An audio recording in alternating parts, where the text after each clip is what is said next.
Henry the Green Engine has lived on the island of Solus for many years. He wouldn't want to be anywhere else. Come on, Henry, he would say, we've made good time today. We'll stop for a smoke by the weed house. Henry loved it here. The house was full of weeds and stone trucks.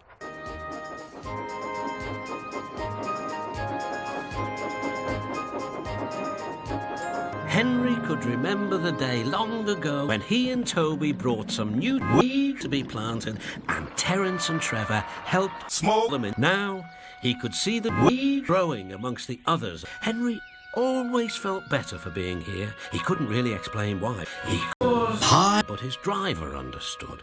His driver was too high to think properly. The squawks, he murmured. But a week later, the storms came. Oh, shit. Here we go again. Meanwhile...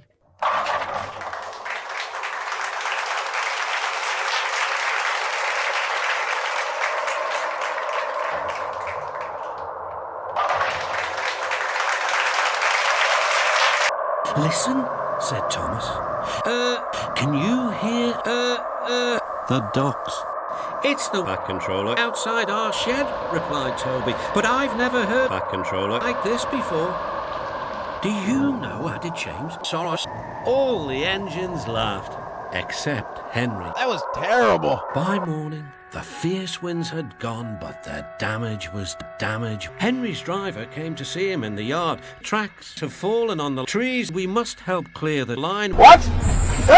Donald set off with the breakdown train. And Henry set off with the break. Weed lay everywhere.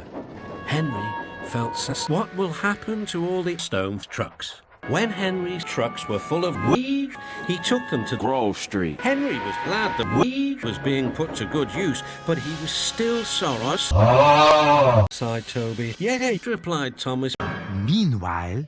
The trucks were still grumbling. We want Weed. We want to puff and blow. All nice puff and blow. This gave The fat controller. an idea. When Henry returned, he was most surprised. There were Trevor and Terence planting weed. Now Henry can see the weed growing strong and tall, and the stone trucks are coming back.